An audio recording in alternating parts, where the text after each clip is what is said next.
નમસ્કાર વહાલા વિદ્યાર્થી મિત્રો, સ્વાગત છે તમારું આપની મનપસંદ યુટ્યુબ ચેનલ મેથ્સ એન્ડ ઇંગ્લિશમાં.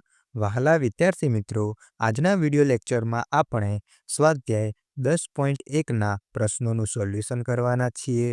જો વિદ્યાર્થી મિત્રો તમે હજુ સુધી આપણી યુટ્યુબ ચેનલ મેથ્સ એન્ડ ઇંગ્લિશને સબસ્ક્રાઇબ ન કરી હોય તો સૌપ્રથમ ચેનલને સબસ્ક્રાઇબ કરી દેજો તથા આ વિડીયોને લાઈક પણ કરી દેજો.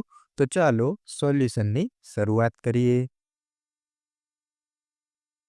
સ્વાધ્યાય 10.1 જેમાં પ્રશ્ન નંબર 1 આપેલો છે. નીચે આપેલી બાબતોમાં ચલ, અચલ અને ગાણિતિક પ્રક્રિયાઓનો ઉપયોગ કરી બીજગણિતીય પદાવલીઓ બનાવો. જેમાં પ્રથમ નંબરમાં છે y માંથી z બાદ કરો. તો સૌ પ્રથમ આપણે શું કરીશું? y લખીશું. ત્યારબાદ z ને શું કરવાનું છે? બાદ કરવાનું છે. બાદ કરવાનું છે એટલે શું લખીશું? બાદ બાકી અને ત્યારબાદ z લખી દઈશું. હવે બીજો પ્રશ્ન છે x અને y ના સરવાળાના અડધા. તો આપણને શું કહ્યું છે? x અને y ના સરવાળા. તો સૌથી પહેલા આનો સરવાળો કરી દઈશું. તો x વત્તા y. હવે શું કીધું છે? આના શું કરવાના છે? અડધા. એટલે આ જે આપણે x વત્તા y કર્યું છે આના આખાના છેદમાં શું લખી દઈશું? 2. કારણ કે આ શું કહેવાશે? આના અડધા કહેવાશે. હવે સંખ્યા z નો તે જ સંખ્યા સાથેનો ગુણાકાર એટલે કે પહેલા z લખી દઈશું અને તેનો કોની સાથેનો ગુણાકાર? તો કે તે જ સંખ્યા. તે સંખ્યા એટલે z. એટલે z ગુણ્યા z. આને તમે z² પણ કહી શકો છો. ત્યારબાદ ચોથો દાખલો છે p અને q ના ગુણાકારનો ચતુર્થ ભાગ. એટલે કે p અને q નો પહેલા આપણે ગુણાકાર કરીશું. તો p ગુણ્યા q.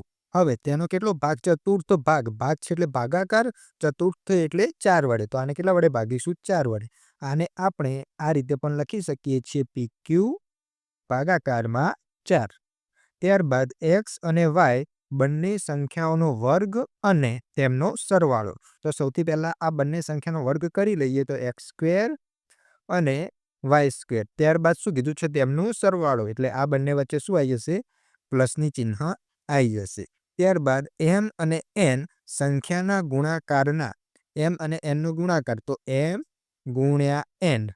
3 ગણામાં 5 ઉમેરતા. તો આના 3 ગણા એટલે આને 3 વડે ગુણવા જોઈશે. અને આમાં કેટલા ઉમેરવાના છે? 5. તો વત્તા 5. આને આપણે આ રીતે પણ લખી શકીએ છીએ 3mn વત્તા 5. હવે y અને z ના ગુણાકારને 10 માંથી બાદ કરતા. 10 માંથી બાદ કરવાના છે. તો પહેલા શું આવશે? 10 ઓછા yz નું ગુણાકાર એટલે કે y ગુણ્યા z. આને આપણે આ રીતે પણ લખી શકીએ 10 ઓછા yz. ત્યારબાદ a અને b ના ગુણાકારમાંથી તેમનો સરવાળો બાદ કરતા. તો સૌથી પહેલા a ગુણ્યા b કરી દઈએ. આમનો ગુણાકાર. આમાંથી આ બંનેનો સરવાળો એટલે કે a વત્તા b શું કરવાના છે? બાદ કરવાના છે. હવે આને આ રીતે લખી દઈએ ab ઓછા a વત્તા b. ત્યારબાદ હવે વિદ્યાર્થી મિત્રો પ્રશ્ન નંબર 2 જેની અંદર પ્રથમ પ્રશ્ન આપેલો છે. નીચે આપેલ પદાવલીમાંથી પદ અને તેમના અવયવ ઓળખી કાઢો. આ પદ અને અવયવને ટ્રી ચાર્ટ વડે દર્શાવો. જેમાં પ્રથમ દાખલો છે x - 3. તો સૌથી પહેલા આપણે શું કરીશું? આ જે પદાવલી આપેલી છે તેમાંથી જેટલા પદ છે તેને અલગ અલગ લખી દઈશું. હવે આમાં કેટલા પદ છે? 2. એક પદ છે x અને બીજું પદ છે -3. તો તમે જોઈ શકો છો બંનેને આપણે કેવા લખી દીધા? અલગ અલગ. હવે આ બંનેના અવયવ પડે છે? તો કે ના, આ બંનેના અવયવ પડતા નથી. કારણ કે x છે જે પોતાનો જ અવયવ છે અને -3 પણ પોતાનો જ એક અવયવ છે. ત્યારબાદ બી નંબરમાં છે 1 વત્તા x વત્તા x². આમાં કેટલા પદ છે? 3. તો પહેલું પદ આપણે 1 લખી દીધું. ત્યારબાદ x અને ત્યારબાદ x². હવે 1 નો અવયવ નથી પડતો, x નો પણ નથી પડતો, પરંતુ x² ના અવયવ પડે છે. x² એટલે x ગુણ્યા x. તો આપણે શું લખી દીધું? x ગુણ્યા x. ત્યારબાદ સી નંબરમાં છે y - y નો ઘન. તો સૌથી પહેલા જે પદો આપેલા છે તેને અલગ અલગ લખી દઈએ. પહેલા y અને પછી -y નો ઘન. હવે માઇનસ વાયનો ઘન છે તો એમાં માઇનસ છે તો પહેલા -1 લખીશું. હવે વાયનો ઘન એટલે કે વાયનો 3 વખત ગુણાકાર, તો વાય ગુણ્યા વાય એમ અલગ-અલગ રીતે લખી દઈશું.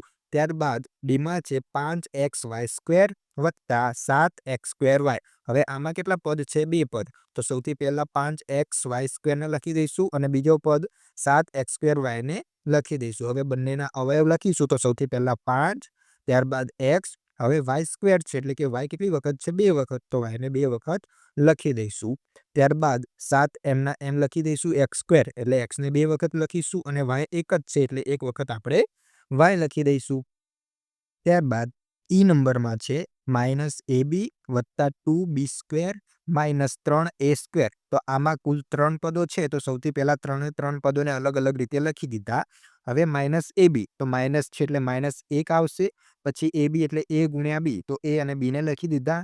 ત્યારબાદ 2b² તો પહેલા 2 લખી દીધા. હવે b² એટલે 2 ગુણ્યા b એટલે 2 વખત b આવશે. હવે -3a² તો સૌથી પહેલા -3 લખી દીધા. a² એટલે a ગુણ્યા a લખી દીધું છે.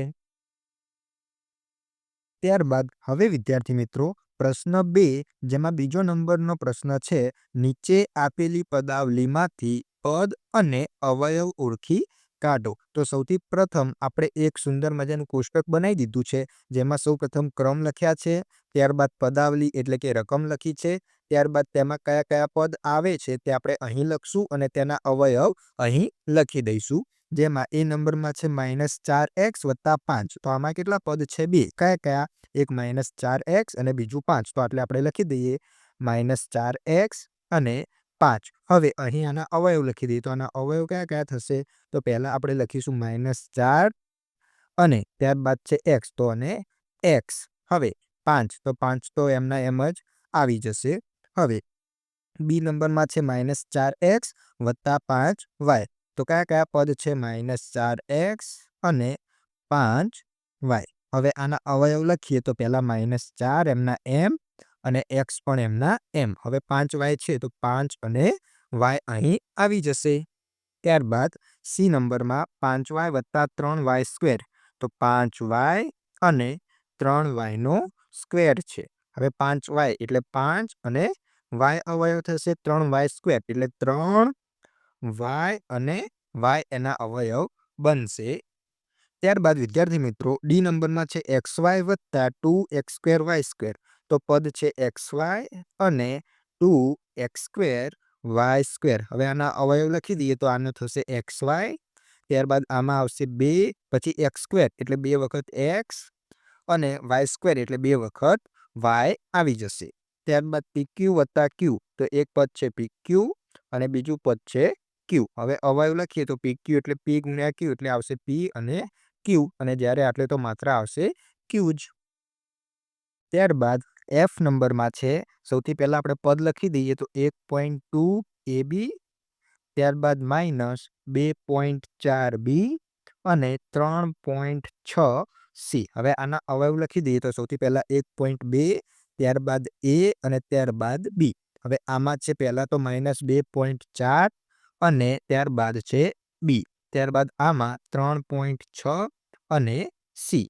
ત્યારબાદનો પ્રશ્ન છે 3/4x વત્તા 1/4. તો પદ કયા-કયા થશે? 3/4x આ પ્રથમ પદ અને બીજું છે 1/4. હવે આના અવયવ લખી દઈએ તો 3/4 થશે અને x થશે. ત્યારબાદ આના અવયવ થશે 1/4. હવે 0.1 p² વત્તા 0.2 q². તો સૌથી પહેલા 0.1 p² અને 0.2 q². હવે આના અવયવ લખીએ તો સૌથી પહેલા 0.1, હવે p² એટલે 2 વખત p અને p. ત્યારબાદ 0.2 q². તો 0.2 અને q² છે એટલે 2 વખત q લખવો પડશે.